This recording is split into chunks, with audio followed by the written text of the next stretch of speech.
नमस्कार दोस्तों, मैं हूं हिमालय सिंह और आप देख रहे हैं भोजपुरी पब्लिक न्यूज़। और आज की इस वीडियो में हम बात करने वाले हैं पावर स्टार पवन सिंह की आने वाली फिल्म बॉस के बारे में। जी हाँ, बॉस फिल्म के ट्रेलर के बारे में। इस फिल्म में स्टार कास्ट में है चांदनी सिंह, आरतिया, पवन सिंह और भोजपुरी के बड़े कलाकार भी इस फिल्म में नजर आएंगे।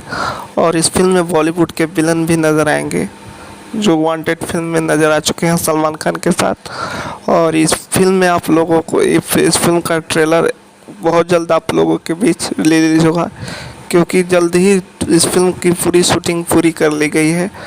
और इस फिल्म का ट्रेलर बहुत जल्द ही आप लोगों के बीच रिलीज होगा, क्योंकि लॉकडाउन था, इसी की वजह से इस फिल्म के ट्रेलर को रिलीज नहीं किया जा रहा था। अब लॉकडाउन ख़त्म हो रहा है, इसी की वजह से इस फिल्म के ट्रेलर को बहुत जल्दी आप लोगों के बीच रिलीज़ किया जाएगा। और ये फिल्म आपको छठ के शुभ अवसर पे देखने को मिलेगी। तो आप लोगों को बॉस फिल्म का न्यूज़ कैसा लगा कमेंट करके बताएं और हमारे चैनल